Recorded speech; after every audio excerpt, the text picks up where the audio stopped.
Shalom Aleichem mes amis, on se retrouve avec un immense plaisir. C'est le mois de Hadar. Le mois de Hadar, c'est un mois très particulier.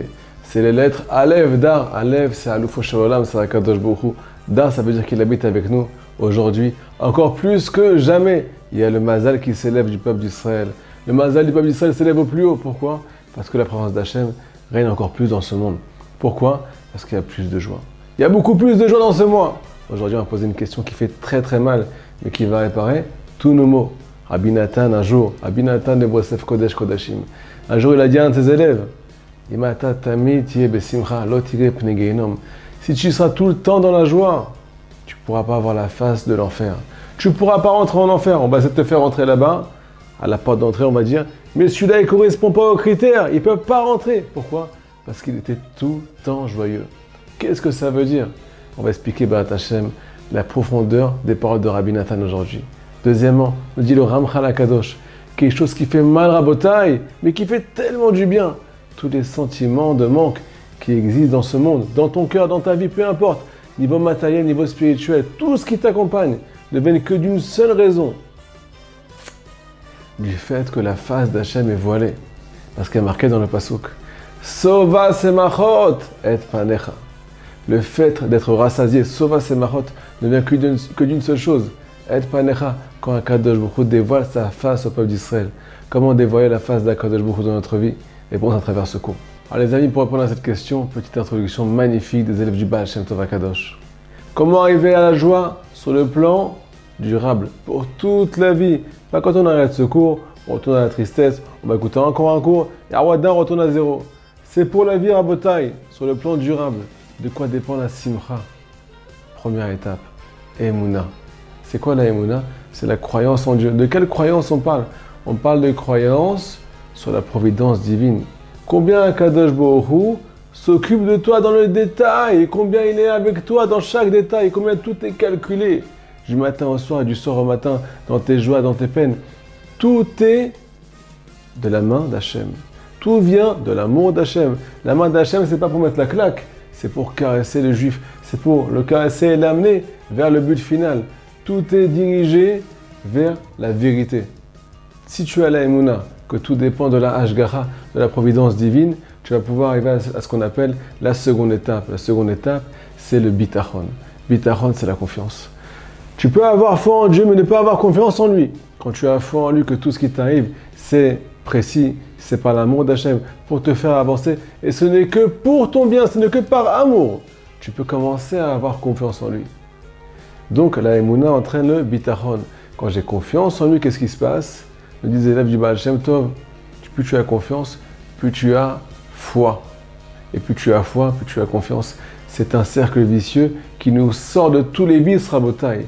Et quand on rentre dans ce cercle, alors c'est une spirale. Au début, le cercle il est petit, après il s'agrandit, et après c'est un tourbillon Rabotai. Il vient dévaster toute la tristesse.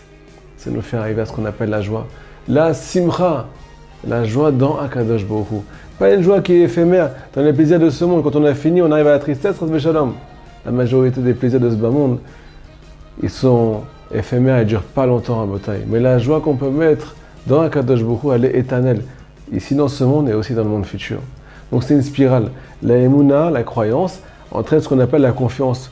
La confiance entraîne la croyance. Et là, plus on monte, plus on arrive à ce qu'on appelle la joie.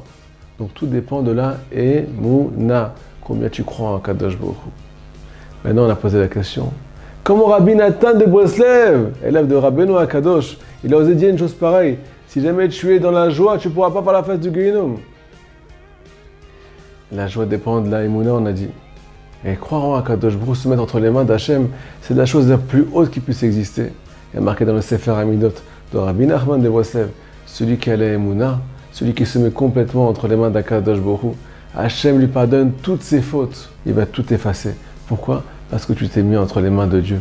Et il n'y a rien de plus difficile ou bien de plus facile pour celui qui l'applique. Donc le fait d'avoir la Emouna, ça pardonne toutes les fautes. Donc tu ne peux pas rentrer au Gehinom. Deuxième raison extraordinaire qui est marquée dans l'Écoute Moral, leçon numéro 119, dans la deuxième partie. Nous dire à Benoît Kadosh, on a une foi parfaite, nous les Juifs, que le monde futur il existe.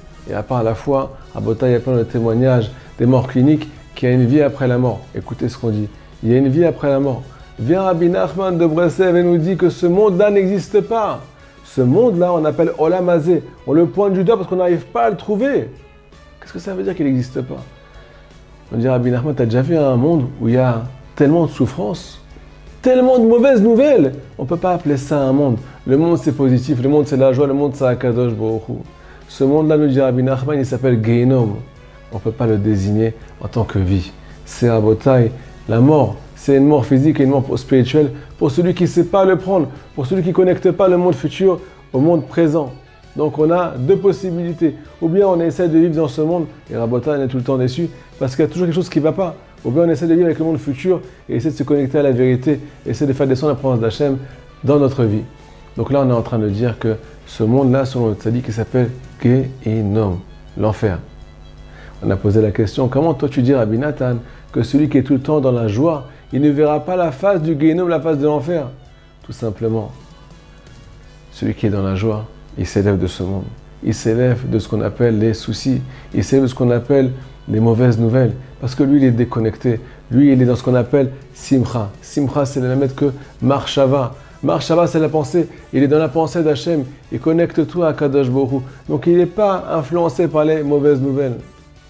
Maintenant, on peut aussi ramener l'explication qu'on a dit sur le Ramchal Akadosh. Nous dit le Ramchal, celui qui est en manque, celui qui n'est jamais rassasié, c'est parce qu'il ne trouve pas la face d'Hachem dans sa vie. Qu'est-ce que ça veut dire ne pas trouver la face d'Hachem dans sa vie? Eh bien tout simplement, il faut savoir que ce monde-là, il est marqué dans la Torah, Elem. Il s'appelle le voile. La face d'Hachem, elle est voilée dans ce monde. Parce que Hachem, il s'est rétracté, il a condensé sa lumière pour qu'on le cherche. Abotai Hachem, il joue à cache-cache avec nous. Plus nous on va dévoiler, on va faire tomber le voile, plus on va découvrir la face d'Akadosh Baruch Hu ici-bas, dans ce monde. Et on va sortir de ce qu'on appelle Pnei Gehinom. Donc le fait de faire tomber le voile, on sort de ce qu'on appelle cette sensation-là d'enfer. Et on s'élève, on retrouve la face d'Hachem. Et là on arrive à ce qu'on appelle être rassasié. Donc celui qui est dans la joie ne pourra pas voir la face de l'enfer. Parce qu'il est connecté à l'infini, à Akadosh Baruch Hu. Rabotai, je vous souhaite plein de simcha, plein de émouna, plein de bitachon. Et un Purim Sameach.